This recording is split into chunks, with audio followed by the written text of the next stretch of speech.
Good evening, everybody. It's 6:30 on the West Coast, 9:30 on the East Coast. Yeah, I changed it all up there. Yeah, On a Monday, it must mean it's time for your weekly Calamity Jane live stream. James, how are you doing this evening? not too not too bad on my side. How are things over there? Doing pretty well.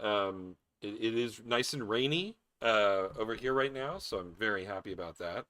It won't last forever, so I'm just trying to relish in the moment while I have it. Hmm. Yeah. Yeah, But rain's always otherwise, good. yeah, I'm not complaining. I'm not complaining. It's where my happy place is.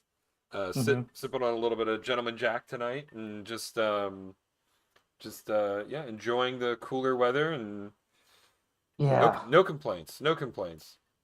nothing like drinking a nice, warm, cozy blanket of Mm, Jack on a rainy that's right. day. It's nice. That is nice. I'm a little envious of you. I just got good old-fashioned, non-sponsored Kirkland brand water tonight. Oh, From okay. Costco. Wow.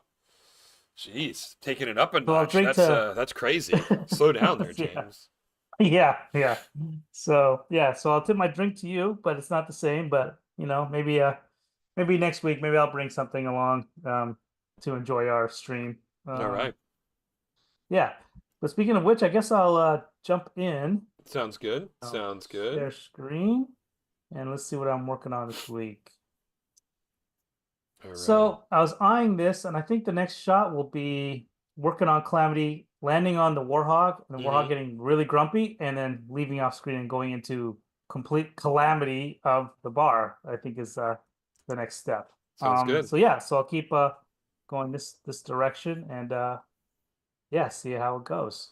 There are so many dynamic shots in this scene. It is crazy. And this isn't even the most complicated sequence in the episode. No, yeah, that's I guess I was back when we were looking at the because I loved your script so much, I want to Yeah. just do what I can and push it, and then Yeah. for me, I mean, so the storyboards kind of reflect all these dynamic angles and all this kind of random stuff that happens. As you can see here, I've got to figure that out. But that's the price I pay for boarding it this way. But this, I mean, I'm happy with it. You're happy with it. So that's all that matters at the end of the day. Yeah. The creative head writers room likes it, then by all means, green light it. Let's make it work. Make You it know? so. Yes. Yes, Yes. make it The so. power I wield. Yes. So that's kind of where we're at. So yeah, I'm gonna be probably looking at the Warhog library that we built up Okay. over the since we started. So I'll see if I Mm-hmm. can grab here, maybe a little bit here and there, but this particular pose is a little bit more is a little different. So I don't know yet. I'll kind of play it by ear as we go. Mm-hmm. But I do want to chime in. This is something I was meaning to talk to you about, and I don't know if you've seen it yet, but when he said make it so, it brought me to Star Trek. Okay. And I guess a couple weeks ago, the Roddenberry Library released some sort of thing with Kirk, and it was like a sequel or something to Generations. It's like some sort of throwback thing. You never heard of this? As a No. Star Trek fan, I would assume you already knew about this and it's old news to you. No. But This this is might be something worth look up unification and there's some sort of number next to it and look up the Roddenberry Library and you'll see what I'm talking about. So I brought that armed today to talk to you okay. about All it. right. But since Uh you haven't seen it, Unification short film from the yep, Roddenberry archives. yes. No, yeah. No, this is And it's pretty heavy because they got the permission from the Leonard Nimoy The estate new Star Trek. to have yeah. Spock in it. Yeah. And then they aged down William Shatner to play the Wow. role, I guess. Yeah, isn't that crazy? Yeah, I'm just looking at some clips. Yeah. Yeah. It's Shocking. wacky. It's absolutely wacky. I'm surprised. I am. You know what the most shocking thing is? I'm surprised you did not know about this, and we're talking about this now tonight on the stream of all places. I'm Yeah, surprised I know. I don't know how this slipped under my radar. I am because famously you're a Star yeah. Trek Because out of fan. the two of us, yeah, out of the two of us, you're the one in the loop, and I'm the one going, oh, Hmm. But wow, I'm actually kind of ahead of you on this one. I don't know how it happened. I feel I don't so know how it ashamed happened right either. now. Yeah. I am shocked. Anyway, but that's the deal. Is it's some sort of throwback to um yeah to Generations. All right, I'll have to check that somewhere. out. I'll definitely have to check Yeah. that out. So maybe Huh. we'll talk about that next week. But yeah, I was kind of curious if you happen to watched it because maybe you could have shed some light on it, but without doing spoiler stuff. But now that you haven't seen it, I'm gonna definitely watch it myself. And Yeah, for sure. I just keep forgetting about watching it is all. I'm just sort of like I've been lazy about it. But I've been wanting to watch it. So Mm-hmm. Mm-hmm. anyway, heads up on that. So we'll Good to get to know. that Good to eventually. know. Yeah, for sure. Well, while while I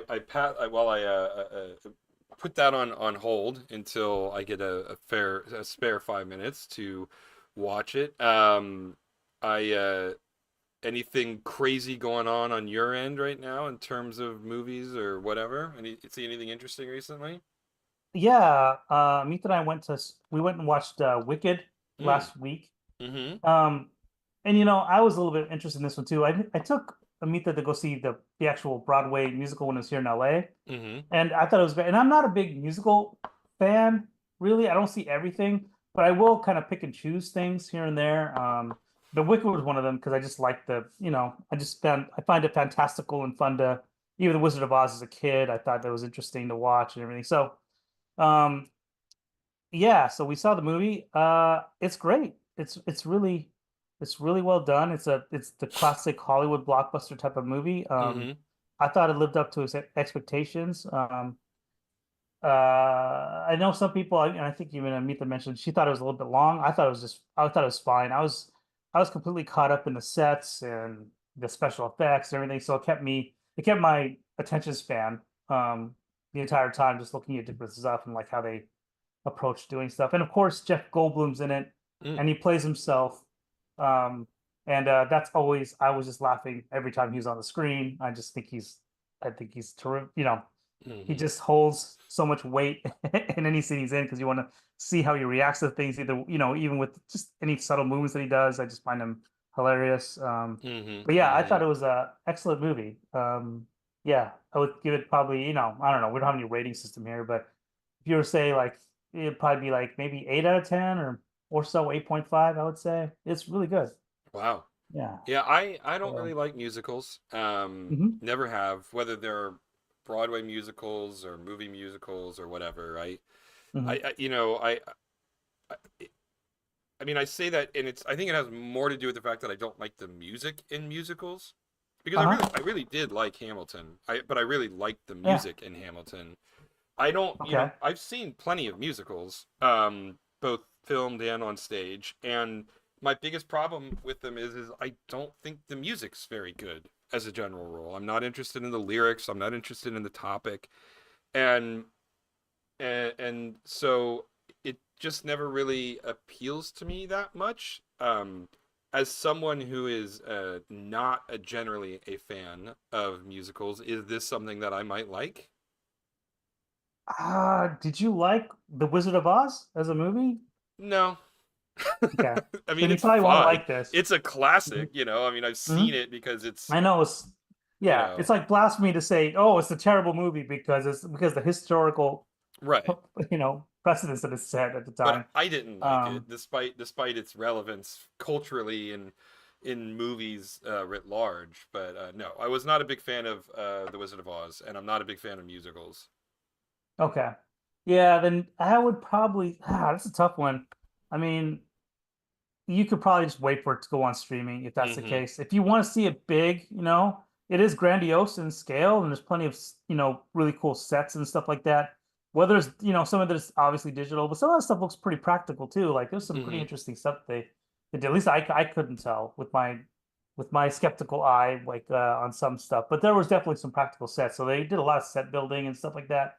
So that was pretty neat. If you kind of have it to me, and it wasn't as obvious in the play, but if you kind of miss Harry Potter and you want that whimsical school kind of feeling to it and it's all magical and wizard kind of stuff, Mm-hmm. well, this one kind of scratches that itch. I mean, if there's an appetite for people that miss Harry Potter's universe of wizardry, this is not exactly the same, but it's something, and it's good. I mean, they executed it really well, for what it is, but I mean, don't expect Harry Potter. Harry Potter's this whole other Well, layer of stuff. Yeah, I also don't like Harry Potter, so and Mm, I don't like this stories is involving sounding, schools.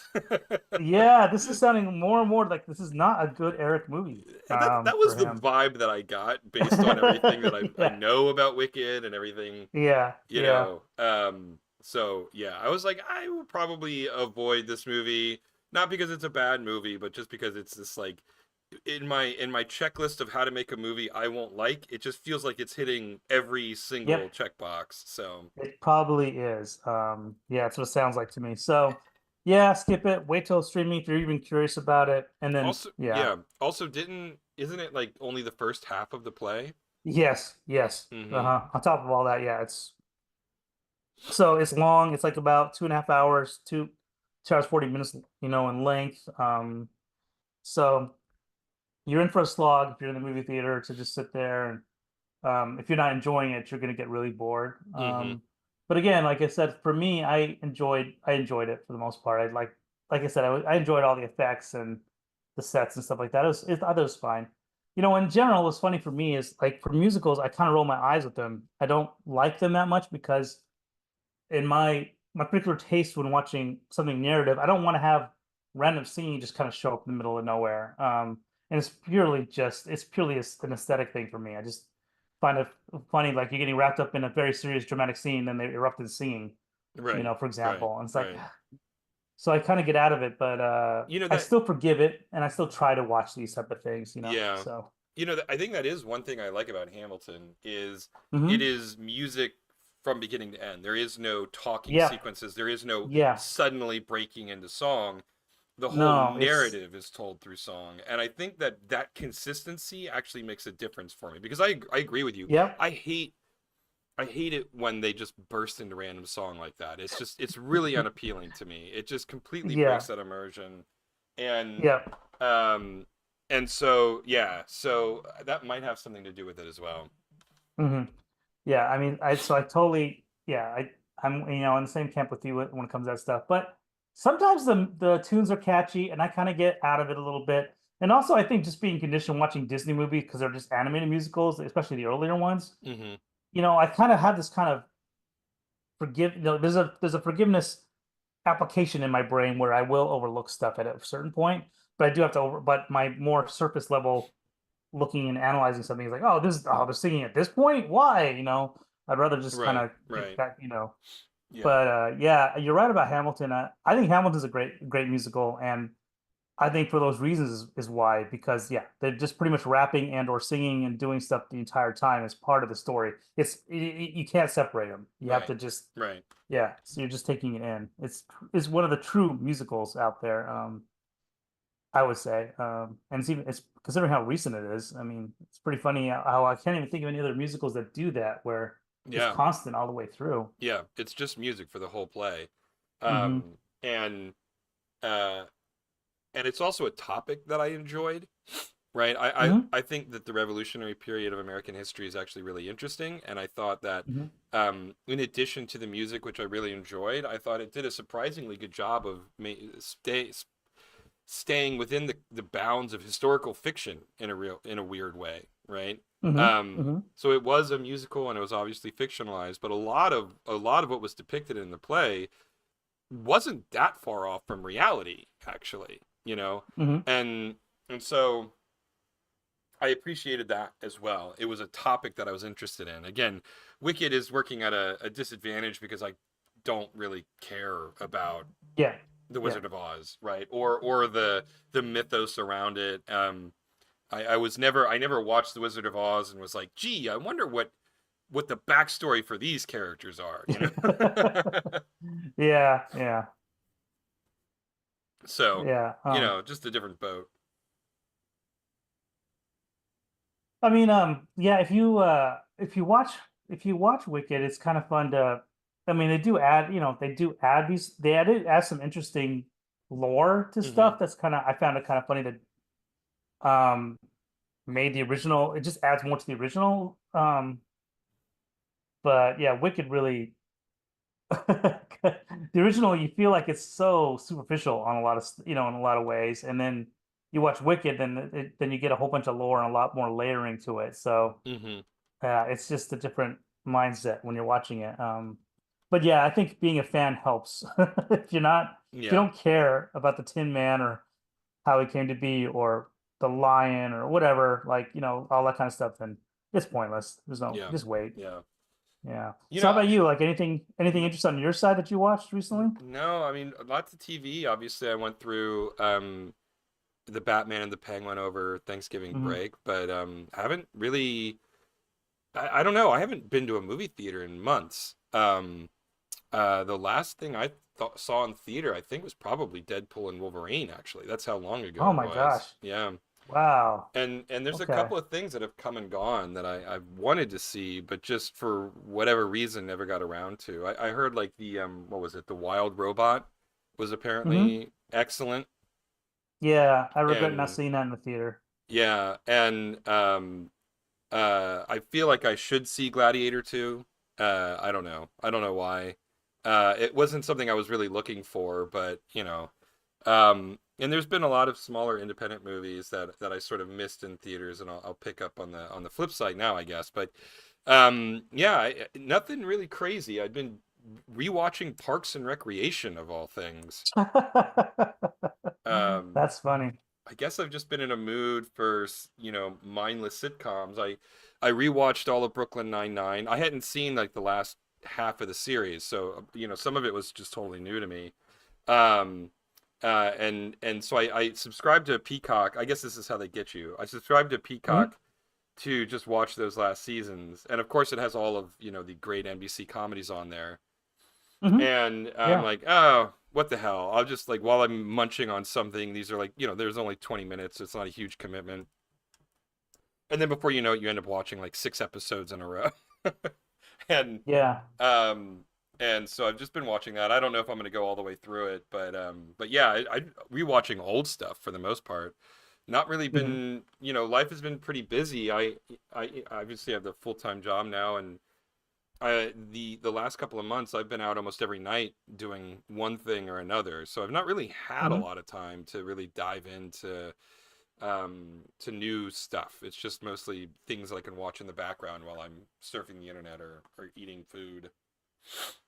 It's funny, when you mentioned you're on NBC watching all that stuff, you went from Parks and Rec, and then I kind of just jumped ahead to other NBC shows. I thought, isn't Good Place another one that's Good an NBC Place, show? yeah, and Yeah. Community and The Yeah. Office and there's 30 there's a Rock. 30 Rock. Yeah, there's a couple of like classic sitcoms that I really love that are only available or only completely available on Peacock. For instance, the Dungeons and Dragons episode of Community is only available on Peacock. You can't watch it on Oh, Hulu. I thought they just threw it into the dustbin of No, time and you never could no, see no. it again. It's on Peacock. So I rewatched it Oh. because it's a great episode. But no, Hmm. Hulu is still completely memory hold it, and I need to go Okay. through because they memory hold 3 or 4 episodes of 30 Rock as well. Oh, which ones? Um, the Oprah I mean, episode, believe it or not, and it's because like every episode that they've memory hold is because they did a joke about blackface, okay. and so they just removed those episodes entirely, which is a shame because Okay. there are like whole storylines and whole jokes that don't make sense anymore. Oh, because they Um, kind of go back to it a little bit. yeah, so like they'll delete one episode, but it's part one of a two-parter. Okay. So like you'll get to the second part and you're like, okay, there's an entire episode that is missing here, and then you go and look at the numbering, and yeah, sure enough. Hmm. So I need to check to see if 30 Rock is complete in on Peacock as opposed to Hulu or Netflix or whatever it was that I watched it the last time. Hmm. Um, but yeah, so it is interesting that I mean, and the memory holding of the Dungeons and Dragons episode was absolutely unnecessary. In my opinion, I thought that was a total overreaction, but that's life. Hmm.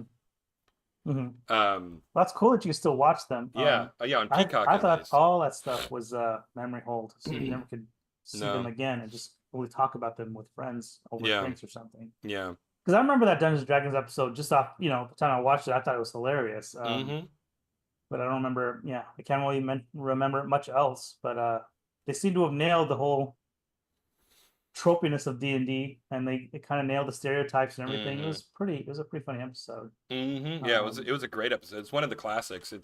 It was clearly written by D&D nerds, and that's yeah. true because Dan Harmon there's an old internet video from the early days of YouTube, which is uh, a bunch of monsters.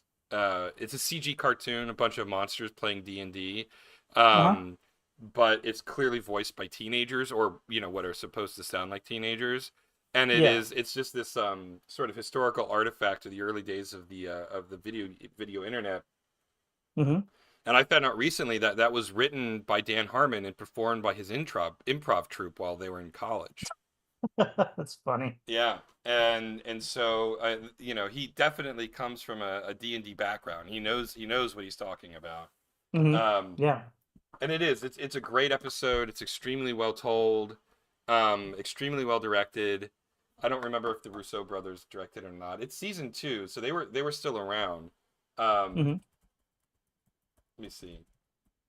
Um, Community. Um, let's see. It was directed by. Yeah, it was directed by Joe Russo. Yeah, of course it was. Okay. So, and the Russo brothers. I mean, they've kind of sold their soul at this point, and I haven't really liked anything that they've done in a while. But Hmm. back in the early days of their careers, they were really, really great directors. Really had a strong eye for the camera, really strong sense of cinematography, got great performances out of actors. So what do you mean? What do you mean that they've sold out? Because that talent never goes away. Like that eye for doing a shot never goes away, right? I mean, I can't. I mean, I don't. You sound like you're more of a fan than I am of them. I just. Hmm. I mean, I'm fine with them. Anytime I see their name, I feel assured it'll be okay. It'll be good. So, like, what do you like? Are you referring to anything in particular, or are you just talking about the corporate machine of Marvel or something? Or Yeah, I think that they've just okay, become a cog on the corporate machine, and it's more okay, about getting the movie out and produced than it is any artistry anymore. okay, all right. I don't know if you saw their horrible movie, The Gray Man, with Chris Evans and Ryan Gosling, but it I was did not. one of the worst movies I have seen in like 5 years. It is the most generic boilerplate action movie. I mean, it was just absolutely boring. The number of establishing shots that they did in the movie that was just a drone flying through an environment. It was lazy and it was boring. It showed none of the interest in filmmaking that they had in the early Okay. days of their career, right? It wasn't sloppy. It was extremely well polished and extremely well produced, but it It was just didn't have lazy. any of their. Yeah, Okay. yeah. Hmm. And that is basically my description of all of their stuff since about Endgame, honestly. Okay. Everything that they've done since that movie has just been. It just feels like they're just like they got a big paycheck and they're just crapping these out as fast as they can, and Hmm. there's no real sense of interest anymore. It's just a product now. It's just content that they're producing. Hmm. They might as well be Hmm. TikTok influencers. Oh man, that's rough, man. Rough So on some talented brothers that made their name on I don't know, the Avengers movies and whatnot. well, I mean, I've known about the Russo brothers since Arrested Development. Like that was the first. Yo, geez, really? Yeah, That Mika was a would watch those. Yeah. Yeah, that was the first place I saw their names come up. Is I think they cut their teeth in Arrested Development, and then they moved on to Community with Dan Harmon So they're before they moved naturally into the Marvel space. so they're naturally pretty. They're funny directors. I mean, Mm-hmm. that's their Mm-hmm. deal. Wow. Mm-hmm. I see. I didn't watch Community again. I meet the watch all the season of that. I mean, I appreciate it from afar. I thought it was fine. I just didn't never. I never got into it.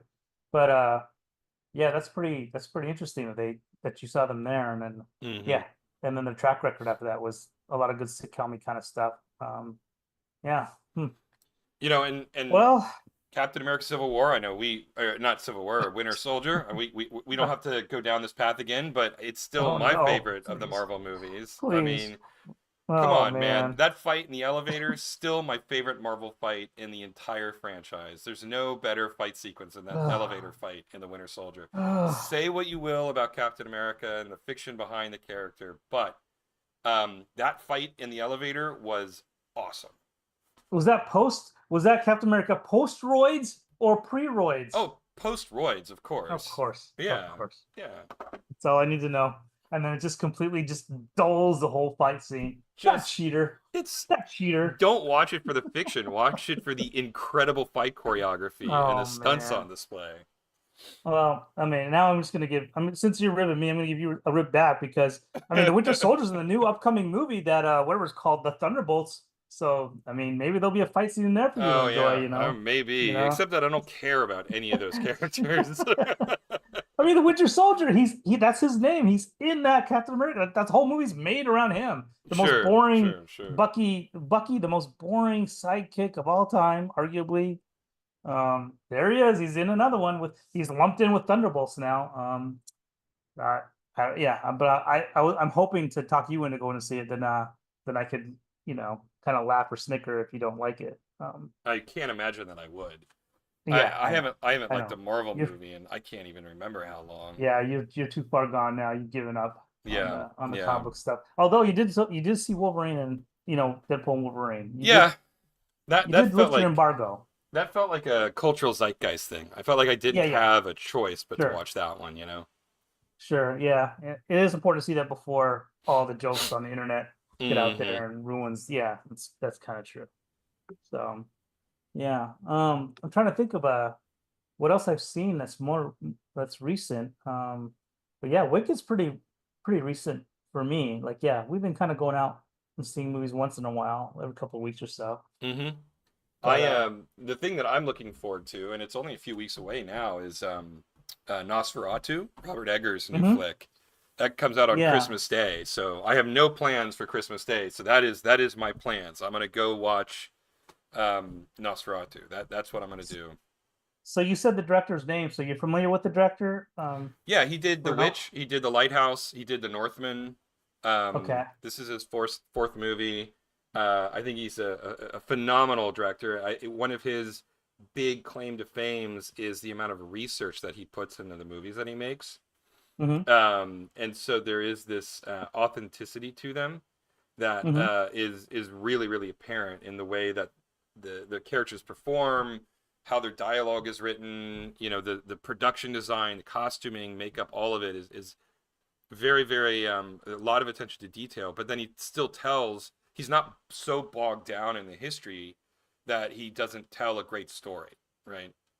Mm-hmm. Um, and the Northman I think was his least popular of the three movies that he'd done to that point, but I still liked it a great deal. It was basically the a retelling of the Danish folklore that became Hamlet, that Shakespeare was Oh, okay. inspired by, right? So this is the original Danish folklore, I think, or Okay. Viking folklore. I don't remember it, but it's sort of in that northern Okay. European part of the country, Mm-hmm. um, or continent rather, um, and and it's still really really good. It has shoot, I don't even remember who the actor was, but I mean Willem Dafoe is in it, of course, because he's Mm-hmm. in almost everything that that Robert Eggers has done. But the Nosferatu looks great. It is effectively a remake of the original 1930s movie. Okay. It stars Bill Skarsgård as Nosferatu. Mm-hmm. And if you're looking for creepy actors, I mean, Bill Skarsgård Yeah, he'll seems be like great. he's fitting the role. Mm-hmm. It's got Lily Rose Depp, Johnny Depp's daughter, is one of the Yeah, lead I saw characters, that name. Yeah. and I don't know, the trailer she seemed fine.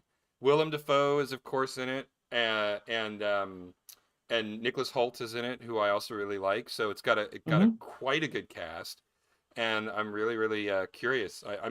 It's been getting really good reviews so far, Mm-hmm. so I'm hoping that it holds up. So I'm looking forward to it. I tried to watch the original Nosferatu. I got bored. Maybe it's again, I just don't have the palette for black and white. I don't know what it Mm. is.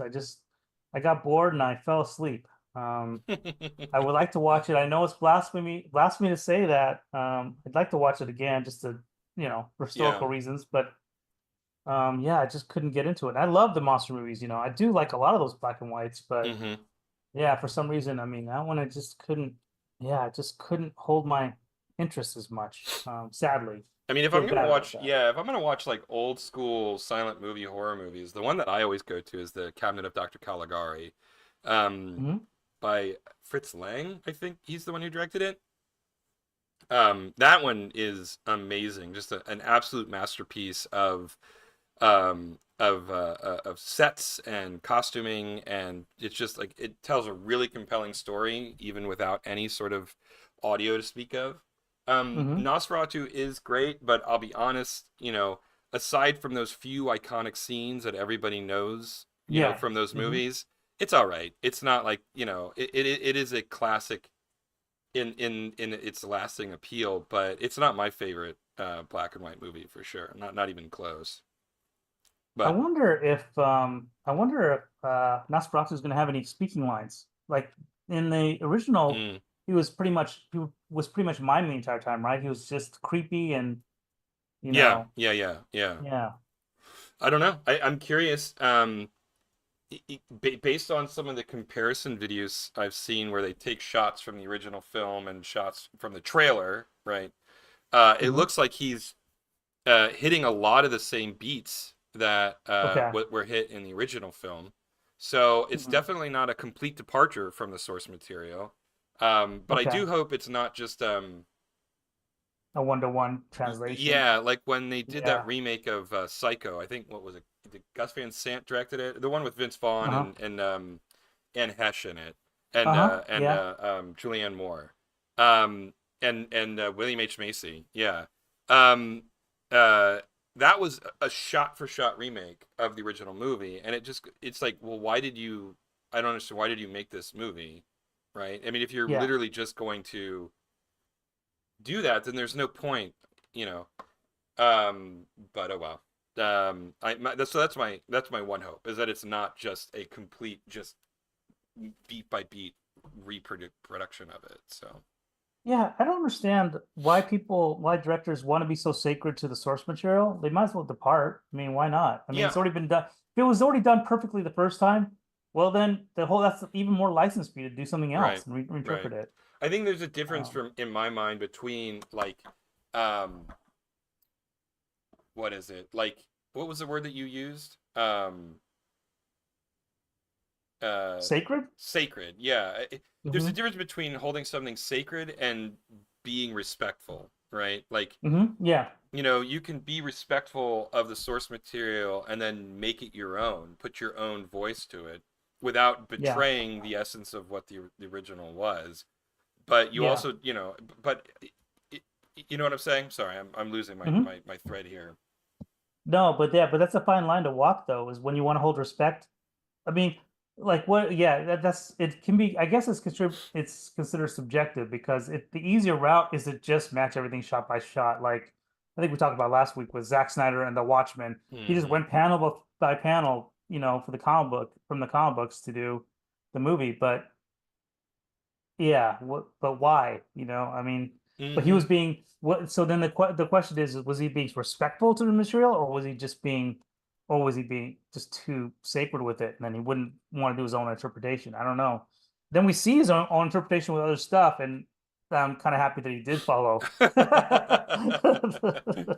Yeah, After yeah. seeing his own stuff, it was like, okay, I get it. Maybe it is a good idea that you I follow a comic mean, book instead. the Dawn of the Dead remake was pretty good, but that's the only Okay. thing of his Was that the that's like, one with was that the one with Ving Rhames and they were in the mall and stuff yeah, like that? yeah, yeah, that's the That's one. great. It was Yeah, good. That was really good. Yes, true. with the zombie Yeah. baby and everything. Yeah, yeah, yeah. Yeah. Um, uh, so yeah, Zack Snyder is mostly misses for me. And even the stuff that I mean, like I remember really liking 300 when I saw it in theaters, and Uh-huh. going back years later, going, why did I like this movie so much? Yeah, and that was a Frank Miller. Yeah, yeah. comic book. 300 is Frank And Miller, and yeah. yeah, I can't remember. And that was roughly when comic book translations were still cool to Yeah. do, like Yeah. Sin City and stuff like that. So Mm-hmm. they were Mm-hmm. riding that wave. And 300 was a good movie. I enjoyed it. I only watched that one time. I think you and I were both at Warner Brothers at the time Mm-hmm. Yeah, we both when that were. came out. Yep. I remember watching that in the actual lot theater Yep. and enjoying it a lot. Yep. Yeah, I mean there was something But special because we got to go on to the Warner Brothers lot. We got to go into yeah, this massive 500 seat theater, 600 seat yeah, theater. It was just it's huge. yeah, And there's yeah, something very special and unique about watching a movie in that context, yeah, right? yeah, that's true. I think I saw a couple of the Harry Potters that way. Mm-hmm. I saw It is pretty Superman cool. Returns that way. Uh-huh. Yeah. Yeah. So, But yeah, 300 is okay. It's good. I mean, so yeah, he did have a couple hundred, but I think, this is just now we're doing inside baseball, but I think when he wrapped up 300, he was still new kid on the block, and he did that on the cheap. mm-hmm. And the studio, of course, studio bean counters love that. And they Mm-hmm. gave him pretty much the keys to the kingdom. Go, wow, Mm-hmm. you did this for so cheap. Here's a bag of money to do this. And then he started doing the Watchmen, and Mm-hmm. then then yeah, then reality struck. I don't know whether the studio was happy with him at the. I mean, they obviously kept throwing money at him, so I guess they were happy with him. But yeah, but that's what I feel like. What happened is he kind of got lightning in the bottle with 300, Yeah. and then yeah, and the fact that he did this on the cheap and it looks so good, I think that really went a long way. He got a lot of mileage out of that. Um, yeah. But hey, if you're gonna do anything, source Frank Miller.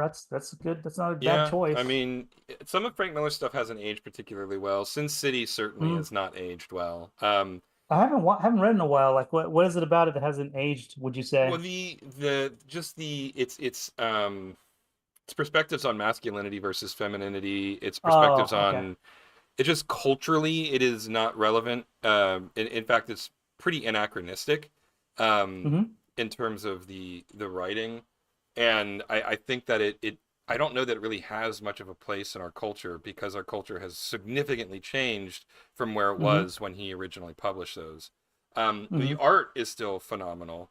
Yeah. Um, and it's I think they are ultimately very good war stories if you can look beyond some of the elements of it that are have not aged particularly well. um Yeah. and I've read all, I think there's like 6 books, and I really I remember really enjoying them. They were gritty and they felt like dirty and bad, and I don't know. And I really liked the both movies actually. Although Mm-hmm. A Dame to Kill For did not get good reviews. Um, Yeah. Yeah. but the first one, I remember when it came out, it was a bit of a phenomenon. People were genuinely surprised by it and really dug it. Yeah. And Yeah, I remember just how different it was because they really the filmmaking wasn't Rodriguez the one that did that one? I can't remember. yeah, Robert Rodriguez Like did it. he did pay a lot of homage to the source material because I remember how much contrast this was with the heavy Mm-hmm. blacks, Mm-hmm. to the stark lights and stuff like that. He did a lot of creative stuff with it that was great. Well, I mean, That was a good, yeah.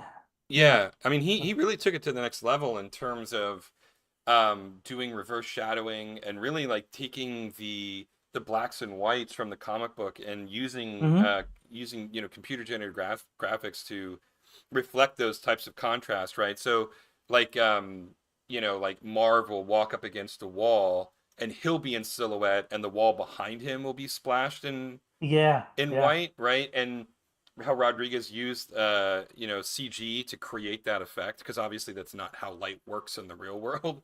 Um, Yeah, yeah. and and then some of the making of stuff is really cool too. How they use reflective tape for the bandages so that in post they can make that tape glow white so it looked like the bandages on Marv's face and that kind of stuff. Hmm. Hmm. Yeah, it was there was a lot of really clever technology that they did. And another movie that basically just used Frank Miller's comic as a storyboard for what was on the screen but I thought it was a lot more successful than Watchmen was personally. Hmm. Yeah, it's interesting how we've just gone. We kind of just covered a bad comic book movie, a bad homage comic book movie versus a really good one, and Right, right. yeah, um, but they were both faithful to the source material, but yet Yeah, one was much more successful.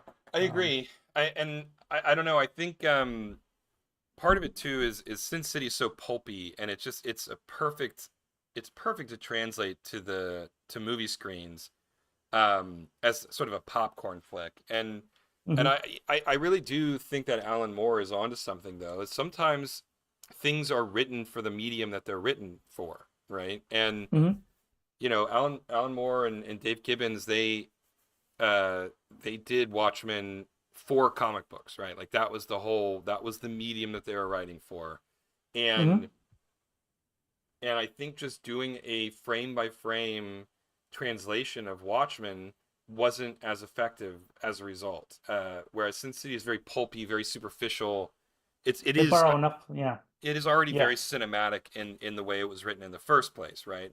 But Watchmen was not yeah. making any attempt to be cinematic. It was writing a graphic novel, and so I think that plays into it as well. But maybe I'm just rationalizing. I don't know. No, I think you're on something there too, because I think it's been a while. I mean, it's been forever since Sin City, but when Rodriguez did that film, he borrowed heavily from the design choices of what Frank Miller did, but he Mm-hmm. wasn't beholden to them. He would just use that to tell the narrative of just do the narrative, but through a movie's version of the story.